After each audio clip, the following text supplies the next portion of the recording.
মানুষ অকারণেই কুকুর পিটায় মারে, বিড়াল পিটায় মারে, অ্যাবিউজ করে, টর্চার করে, এটা তো নতুন না। এবং তারা তো এক্সকিউজ খুঁজতে থাকে এই ধরনের, যে কোনো একটা ঘটনা নিউজে আসলো, সেই অজুহাত ধরে পুরো দেশে কুকুর মারা শুরু হয়ে যায়, যেটার বিরুদ্ধে আমাদের এই প্রোটেস্ট। কুকুর তো আমার দেখা সব থেকে ফ্রেন্ডলি অ্যানিম্যাল, যারা হচ্ছে প্রাচীনকাল থেকে মানুষের বন্ধু হিসেবে মানুষের কাছাকাছি থাকে, মানুষের পাহারা দেয়, মানুষকে পাহারা দেয়, চোর ডাকাতের হাত থেকে রক্ষা করে।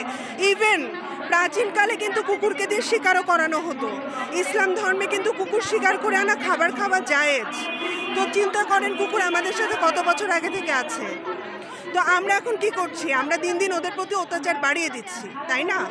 ইভেন কুকুর কিন্তু রাস্তার ময়লা খেয়ে বিভিন্ন রোগ জীবাণু থেকেও আমাদেরকে রক্ষা করে। কুকুর নাকি মানুষকে মেরে ফেলছে, নারী বুড়ি বের করে ফেলছে। বাংলা ভিশন আর বিবিসি নিউজে হয়েছে এটা, মানে নিউজ প্রকাশিত হয়েছে যে প্রমাণ ছাড়া তারা কিন্তু এটা করছে, যে একটা কুকুর কিন্তু মানুষের নারী ভুঁড়ি বের করতে পারবে না। হ্যাঁ, যদি কামড় দেয় কামড় দিতে পারে, কিন্তু কখনো একটা মানুষকে নারী ভুঁড়ি বের করবে না। এই যে মিথ্যা ইয়েগুলো ছড়ানো হচ্ছে, রিউমার ছড়ানো হচ্ছে, তার জন্য কিন্তু এখন সবাই কুকুরকে মেরে ফেলতেছে। কিন্তু এদের তো দোষ নাই, একটা কুকুর একটা মানুষকে কখনো মেরে ফেলতে পারবে না। আর এই নিউজটা হওয়ার পর থেকেই সব জায়গায় কুকুর মারা শুরু হয়েছে। এটা তো আসলে একটা অন্যায়। তো এটার বিরুদ্ধে আমরা এই জন্য সোচ্চার হয়েছি যে এদেরকে সব থেকে নিম্ন একটা প্রাণীভাবে কুকুর কখনো না, আমরা কুকুরকে খাবার দিব না, কুকুরকে মারবো না, ওদের মতো থাকতে দেই, হয়ে যায়। কিন্তু কুকুরকে মারার দায়িত্ব আমার না। আমরা যে যাকে প্রাণ দিতে পারবো না তাকে না মারার দায়িত্ব আমাদের নেই। রাস্তার কুকুরদের রক্ষায় মানববন্ধন। রিসেন্টলি ডিবিসি বাংলা ভিশন কিছু নিউজ করে যে ময়মনসিংহের নান্দাইলে একটি ছেলেকে নাম এজাজুল, তাকে নাকি কিছু হিংস্র কুকুর মেরে ফেলে, যার কোনো তদন্ত, কোনো সাক্ষী, কোনো কিছু নেই। কিন্তু তারা দোষটা সম্পূর্ণ রাস্তার কুকুরদের উপর দিয়ে দেয়। স্বাভাবিকভাবে রাস্তায় কোনো লাশ পড়ে থাকলে কুকুর আক্রমণ করবেই, কিন্তু এর সঠিক কোনো তদন্ত, কোনো পোস্টমর্টম রিপোর্ট হয়নি। এছাড়া রাস্তার কুকুরদের উপর দৌড় দেওয়ার ফলে নান্দাইলে একদিনে 15টা কুকুরকে হত্যা করা হয় এবং ওখানে শতাধিক মানুষ কুকুর মারার পেছনে তারা আন্দোলনে নেমেছে।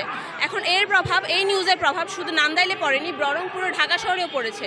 আমরা কালকে দেখেছি হাতির জেল থেকে, বাসাবো থেকে বিভিন্ন জায়গায় কুকুর মারা হচ্ছে বিষ দিয়ে। এই একটি নিউজের প্রভাবে, যেটা কিনা ভিত্তিহীন, যার কোনো প্রমাণ নেই, তার ভিত্তিতে এতগুলো কুকুর মারা যাচ্ছে।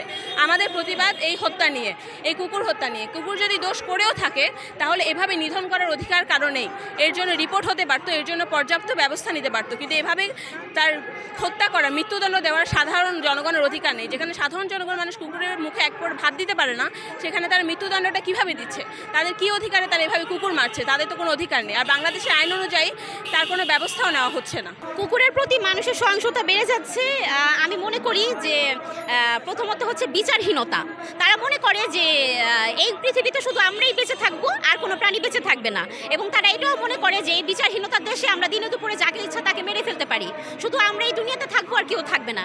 এই চিন্তা ভাবনা থেকেই তারা হচ্ছে এই ধরনের নৃশংস কর্মকাণ্ড ঘটিয়ে যাচ্ছে রেগুলার। এই মানুষগুলো প্রাণীর প্রতি তাদের কোনো সহানুভূতি নেই, কারণ তারা মনে করে যে এরা অবাঞ্ছিত, এই সমাজে এদের কোনো অবদান নেই, এরা শুধু আছে এই সমাজে, এই পরিবেশের জন্য এরা ক্ষতির কারণ হয়ে দাঁড়িয়েছে।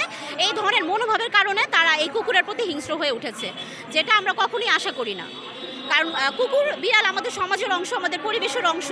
তারা আমাদের পরিবেশের ভারসাম্য রক্ষা করে এবং তারা আমাদের অনেক উপকারেই আসে, যেটা আমরা হয়তো অনেকেই জানি না। প্রত্যেকটা জিনিসেরই ভালো দিক, খারাপ দিক আছে। সেটাকে আমরা মেনে নিয়ে আমাদের সমাজে একসাথে সবাইকে বাস করতে হবে, এটাই আশা করছি।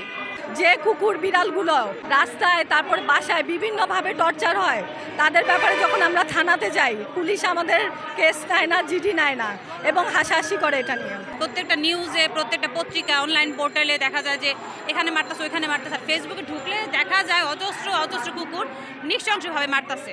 তো আসলে ওরা বোবা প্রাণী, এদের পাশে আমাদেরকে দাঁড়াতে হবে।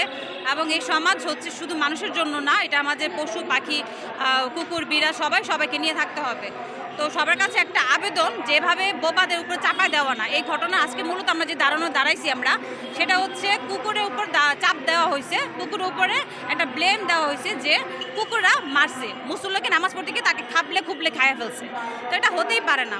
হয়তো এটা আগে একটা মার্ডার করা ছিল, তো সেই লাস্টটাকে হয়তো কুকুর গিয়ে কি বলে, ওরা মাংস যেহেতু ক্ষুধার্ত, হয়তো কামড় দিতে পারে। তো এটা ময়না তদন্ত ছাড়াই তারা লাস্টটা দাফন করে ফেলছে। তো আমরা এটা চাই সুষ্ঠু একটা বিচার, সুষ্ঠু একটা প্রতিবেদন। না হলে কয়েকদিন পর দেখা যাবে এখানে মাইরা ফেলছে, কিন্তু কুকুরের উপরে ব্লেম দেওয়া হবে, কুকুরের উপরে বারবার দোষ চাপায় দেওয়া হবে। সেটা আমরা চাই না। তো আমরা চাই সরকার যাতে এই কুকুর বিড়াল বা অন্যান্য প্রাণীদের উপরে কি বলে এটাকে একটা মানে ভালো একটা পরিবেশ তৈরি করুক আমাদের জন্য, যে না এভাবে মারা যাবে না, ওরাও আমাদের একটা সমাজের অংশ। যে রিসেন্টলি যে ময়মনসিংহে যে ঘটনা, সেই ঘটনাটা খুবই দুঃখজনক ঘটনা। কারণ আমাদের কাছে মনে হয় সবার আগে হচ্ছে নিজেদের পরিবারকে সচেতন করতে হবে।